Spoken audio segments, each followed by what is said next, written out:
From Triple E Media, I'm Rahmat Muhammad, and this is The Backstory.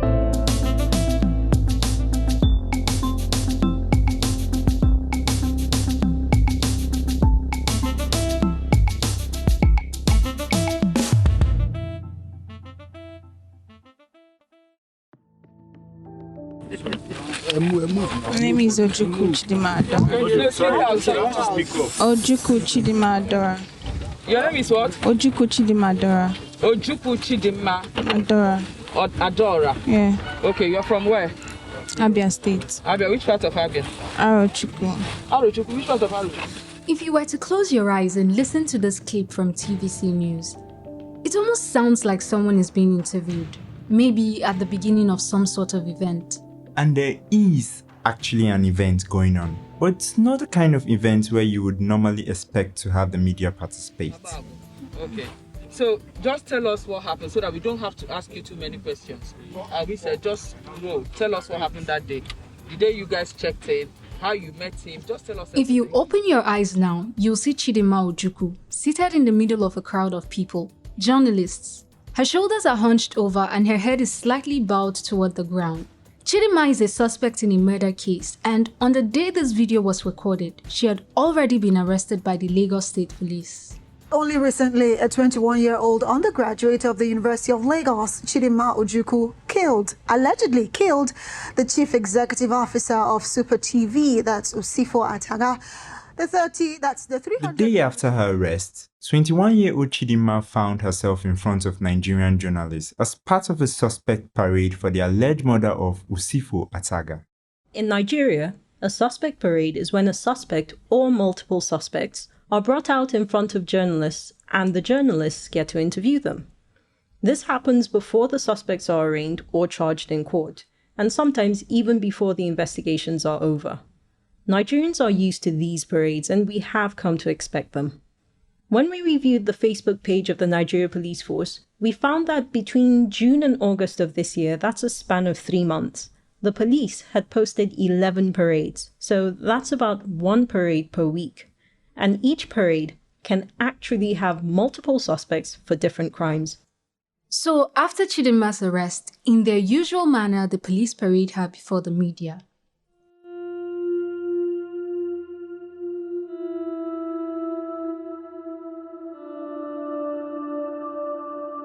During the parade, Chidima admits to knowing the late Usifo.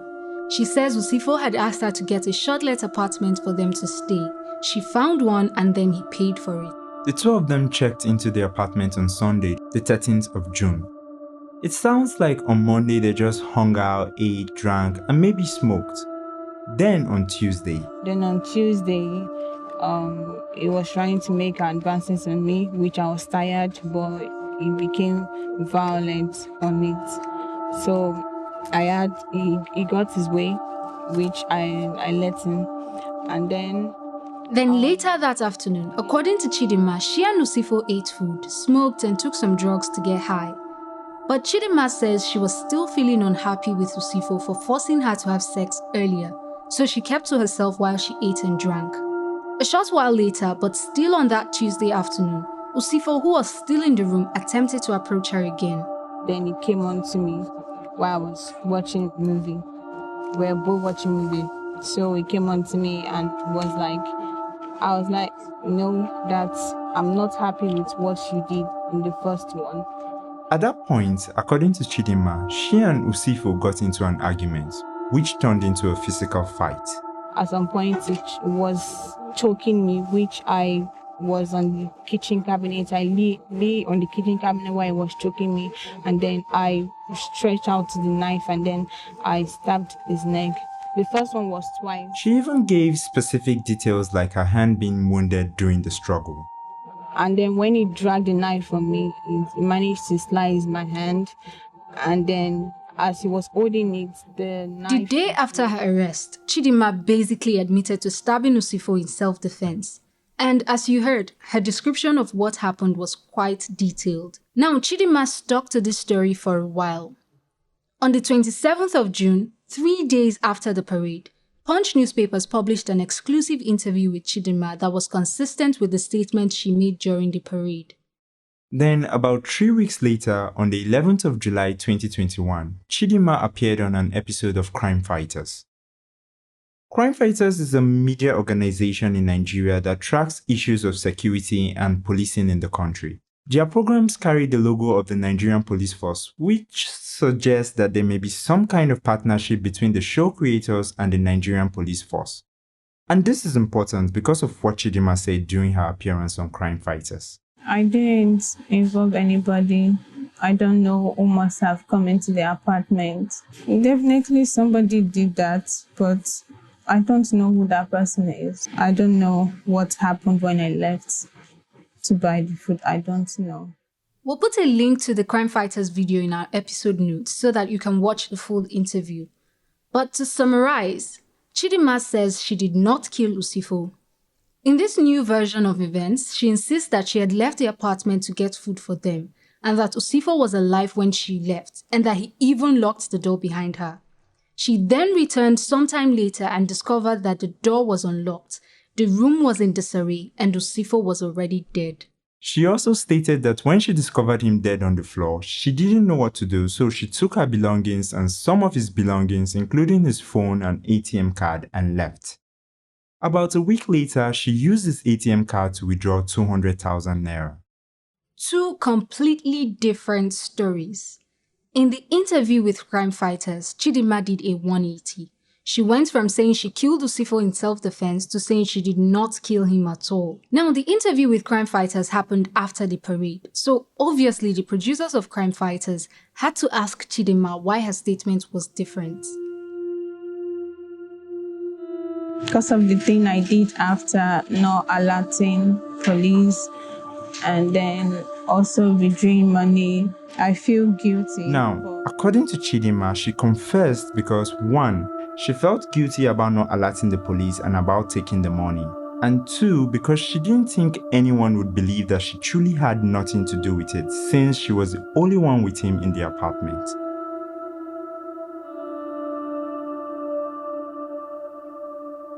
It would seem far-fetched that someone who felt guilty about something like stealing would then confess to a crime that is much more heinous and arguably carries more weight, like murder. It didn't make sense to us when we first heard Chidima's explanation, and like some Nigerians who commented on this development, we were just confused. So we decided to read up on what the research and the science has to say about confessions, and what we found out was not only surprising but downright scary. A quick note to listeners, in this episode we will discuss false confessions and we will use the case of Chidima as an example. However, we do not know and we are not in a position to know if her first or her second confession are true. All we know is that they are different versions of what happened, and what we will attempt to do here is provide possible explanations for why she gave two different stories. We also referenced the Crime Fighters episode since they had the exclusive interview in which Chidima gave the second version of events. We're going to put a link to that video in our episode notes. Anthonieta, John, and Nabilah, before we get to the reasons why a person would take back a confession or give a false confession, help me understand, why are confessions so powerful? Why is it that we are so ready to believe a confession? Well, for one, confessions are coming from the horse's mouth.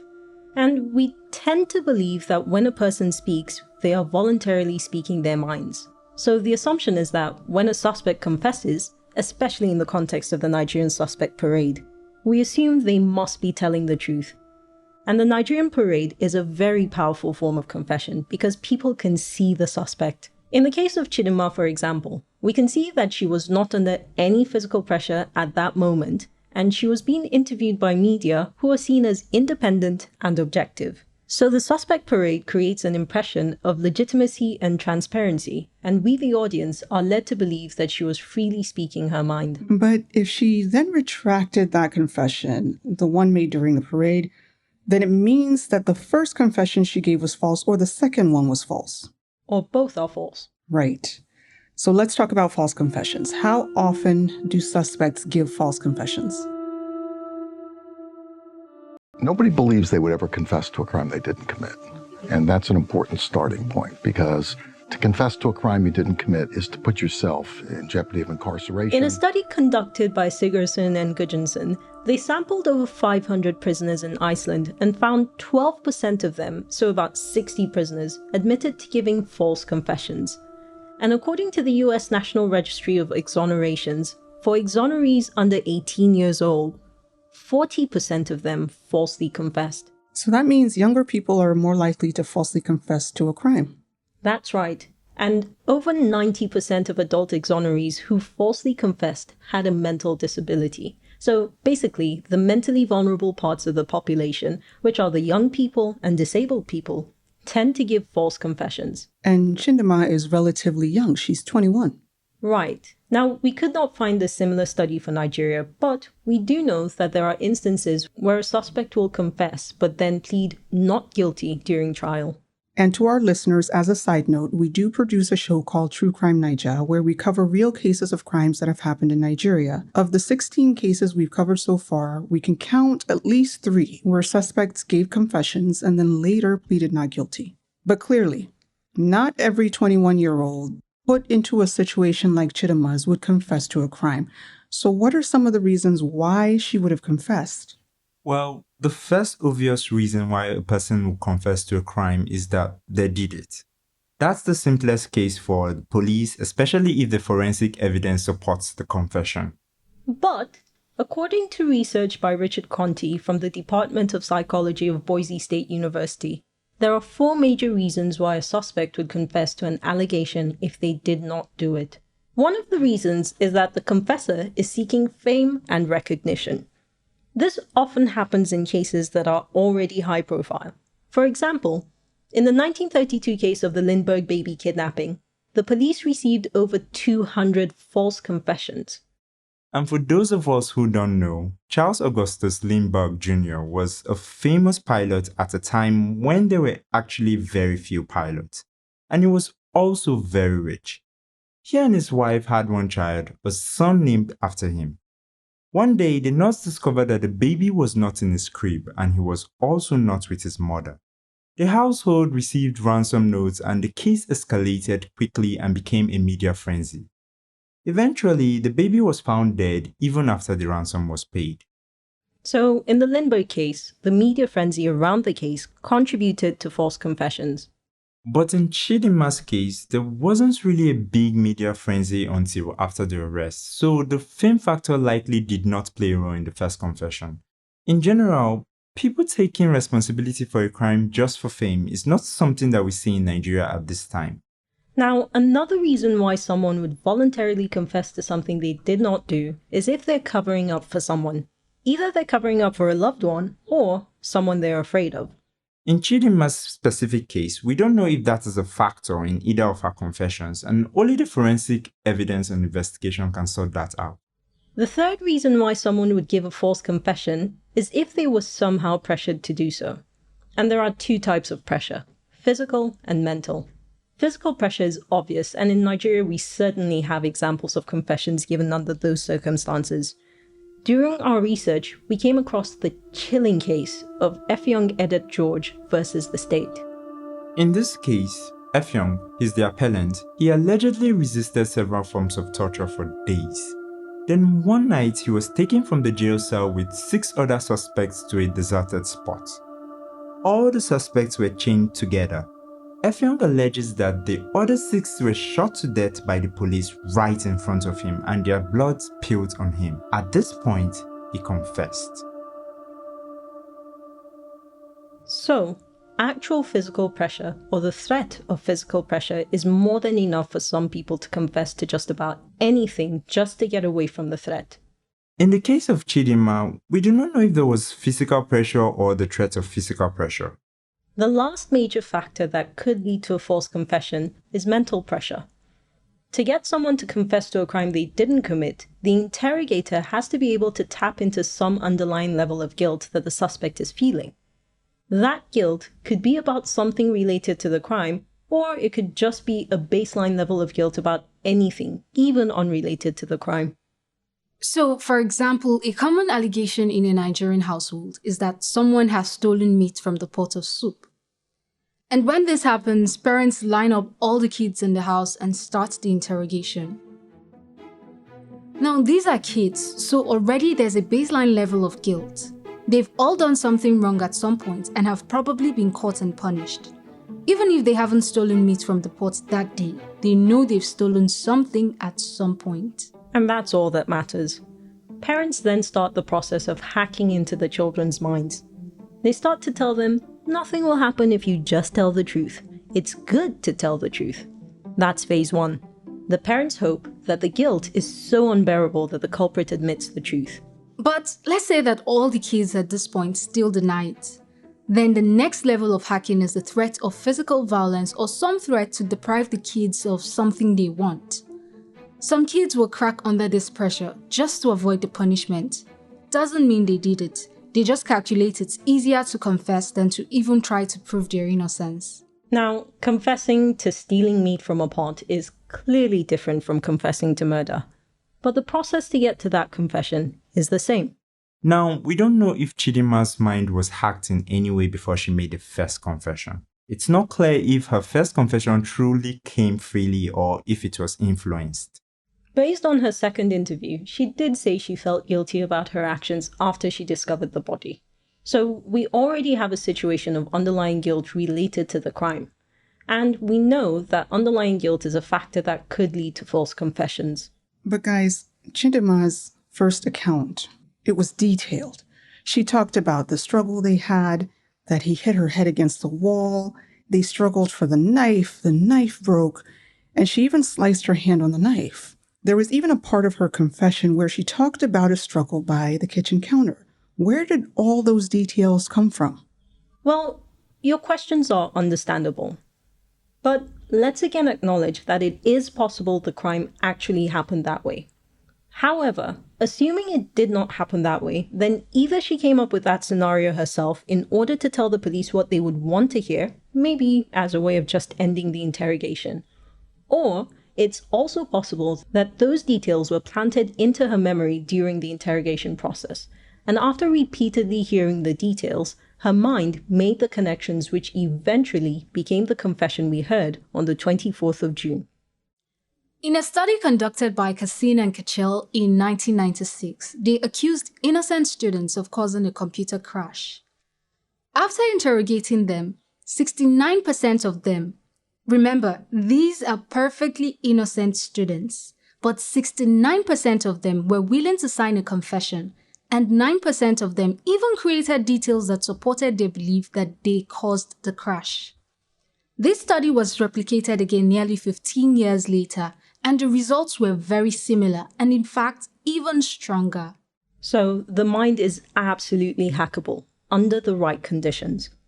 And in the context of criminal interrogations, the baseline condition needed to hack a suspect's mind is guilt. And interrogators either have to create the guilt or find already existing guilt to tap into. According to Conti's research paper, some people are more susceptible to this mental hacking than others. So people with lower intelligence, people with poor memories, low self-esteem, and younger people. The younger you are, the more susceptible your mind will be to this type of manipulation. Then there's the issue of personality type. According to Conti's research paper, introverts are more likely to give false confessions than extroverts. Introverts can be more easily influenced. Now, since most criminals are extroverts, the method of interrogation is actually designed to fit that kind of personality. This is the more confrontational type of interrogation where the police get into a person's face. A method like that for an introvert is very overwhelming and cause them to shut down very quickly and say what they need to say to get the stimulation to stop. Okay, so back to Chidima's case. Again, we are not certain what happened in her case. We don't know what the interrogation style was like. We don't know if she came up with the first confession by herself or if it was suggested during the interrogation. We don't know if she's an introvert or extrovert. What we're laying down here for you to consider are the possibilities for why we heard two different versions of events from the same person. But now let's look beyond Chidima's case. We already know that on average, the police conduct suspect parades about once a week. So at a minimum, and in any given year, there are going to be at least 52 people who are confessing to a crime on national television. Given what we know now about factors that lead to false confessions, how confident are we that those confessions are real?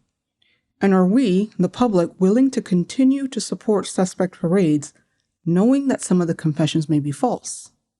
Well, as far as we can tell, a tradition of suspect parades started a while ago. According to The Guardian, parades are something that have carried over from military rule and we've just sort of automatically continued them.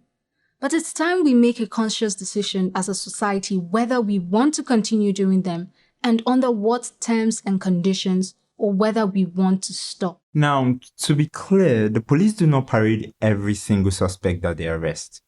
From what we could see, they typically parade suspects for serious crimes like murder or crimes that are currently trending in our communities, like kidnappings, ritual killings, and crimes involving drugs and cybercrime. According to Ibrahim Idris, a former Inspector General of Police, the parades help create credibility for the police by letting the public know about the work they are doing to curb and reduce crime to the barest minimum. We actually reviewed some of the comments that people made on Facebook posts about suspect parades, and people are generally supportive of the police in these comments. We see comments like, "God bless the Nigerian police force. Thanks for the information, we appreciate it. Nice job at Nigerian police force. I am well convinced. Police are good friends. I hello." And to be fair, if the police stopped the parades, there would be public outcry. But the public is also starting to ask questions why the parades seem to be selective. We also saw comments like, "Injustice.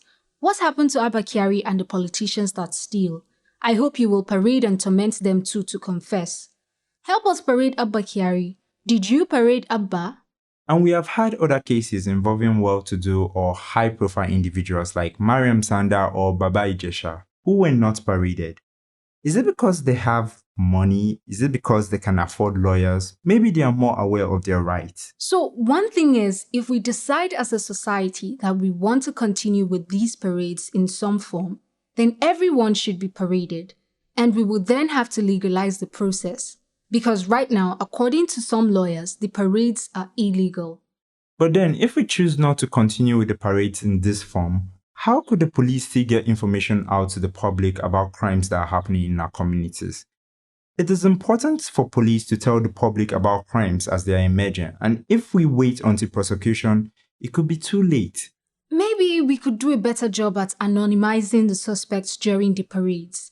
In fact, in some of the recent videos, the police are starting to have the suspects face away from the cameras during the parades. And some media houses are starting to blur the faces of the suspects. Guys, is there a way to have these parades without the suspects even being there? So maybe the police just give us the update? We could do that, but Nigerians need to see in order to believe.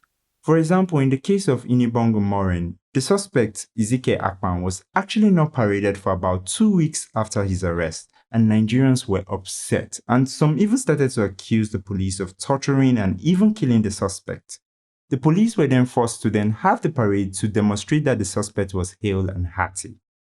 So whatever solution we come up with has to balance two parts of the equation. One part is that the Nigerian public is skeptical, and we need to see in order to believe. And the other part of the equation is that we need to be confident that what we see is actually true. Because if the police continue the parades, but the parades contain false confessions, then is justice really being served? Are we really safer? The police suspect parades, they serve a lot of different purposes. They are a way for the police to keep us, the public, informed, but they also keep the legislators informed, which is critical for the annual budget. And the parades may also serve as warnings to criminal elements, and the parades may even be a way for the police to solicit information from us, the public. And there's one more thing that the parades do. They provide instant gratification. In a country where things are not always transparent and where getting anything done can take forever, The police parades are the exact opposite. The parades are like watching episodes of CSI or NCIS, where everything is wrapped up into a neat story in 1 hour.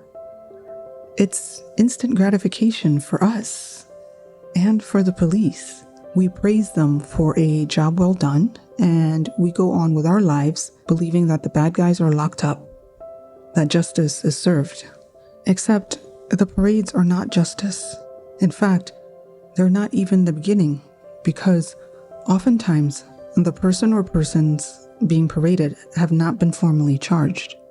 Now, the Nigerian police know this, and in theory, we know it too. But how many of us follow up on cases after the parade? Very few news outlets follow up on the outcomes of these cases. So for a lot of us, the parade is where justice ends. We don't ask what happened before the parade and what happens after the parade. These questions, what happened before and what happens after, they're complicated. We can't get instant gratification when we ask these two questions. And also, by asking these questions, we may find out things that we don't like. So, it's easier to just accept the parade at face value, which might be okay when we are not the ones being paraded. But imagine for a moment that you are the one being paraded. Wouldn't it be great if someone asked, what happened before your parade and what happens after? The Backstory is brought to you by E Media Productions. Production copyright 2021 E Media Productions. If you enjoyed this episode of The Backstory and want to hear more, subscribe to our 234 Audio YouTube channel. Episodes of this podcast and our other podcasts can also be found on our website, 234audio.com, as well as Apple Podcasts, Google Podcasts, TuneIn Radio, Spotify, and wherever you get your podcasts. This episode of The Backstory was produced by Anthonieta Kalunta, Nabilah Usman, John Iwodi, Dominic Tabakaji, and Sam Tabakaji. Executive Producer Rahmat Muhammad. Special thanks to Richard Anyebe, Rabia Hadejia, and Malaiwa Gbado Ikaleku. If you are interested in sponsoring this program, reach out to us at 0818-230-1234 or email us at info@234audio.com. I'm Rahmat Muhammad. See you next week.